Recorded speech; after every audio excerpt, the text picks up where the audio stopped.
ভীষণ উপকারী, পুষ্টিগুণে ভরপুর রসুনের আচার। আসসালামু আলাইকুম, কেমন আছেন সবাই? আজকে আপনাদের আচার বানানো দেখাবো, চলেন। রসুনের আচার, আমি রসুন এবং পেঁয়াজ নিয়েছি। এগুলোকে সুন্দরভাবে ছিলে নিব এবং কেটে নিব এবং সুন্দর করে ধুয়ে নিয়েছি। আমি পেঁয়াজগুলোকে চারফলা করে নিয়েছি এবং রসুনগুলোকে খোসা ছাড়িয়ে সুন্দরভাবে ধুয়ে কড়াই বসিয়ে দিয়েছি।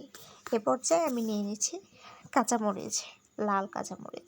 আপনারা চাইলে শুকনো অথবা সবুজ কাঁচামরিচ ব্যবহার করতে পারেন, যার যেমনটা ভালো লাগে। আমার এড করা হয়ে গেছে। আমি এখন এগুলোকে একটু ভাপে সেদ্ধ করব। ঢাকনা দিয়ে ঢেকে দিলাম কিছুক্ষণের জন্য। আমার এগুলো ভাপানো হয়ে গেছে। এর ভেতরে আমি সরিষার তেল অ্যাড করলাম। আচারে সরিষার তেল মাস্ট বি লাগবেই। সরিষার তেল ছাড়া আচার বেশি দিন রাখা যাবে না। তো আমি সরিষার তেল ব্যবহার করেছি।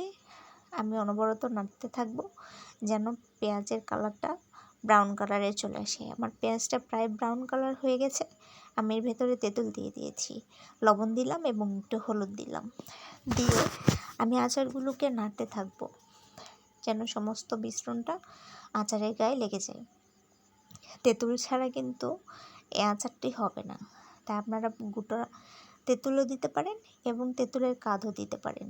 আমি এর ভিতরে কিছুটা গুড় দিয়ে দিলাম এবং এটা মিশ্রণ হয়ে গেছে।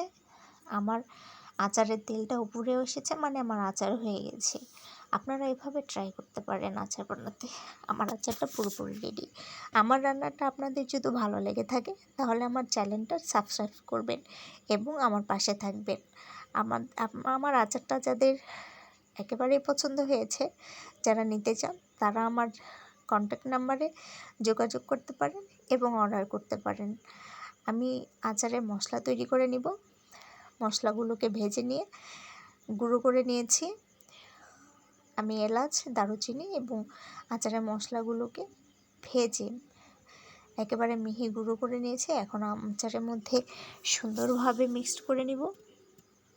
আমার আচার মিক্সড করা হয়ে গেছে। আমি এখন এই জারে তুলব না, একটা বাটিতে ঠান্ডা করার জন্য নিয়ে নিলাম। এবং দেখুন, এত সুন্দর আচার তৈরি হয়ে গেছে আর এত সুন্দর কালার এসেছে।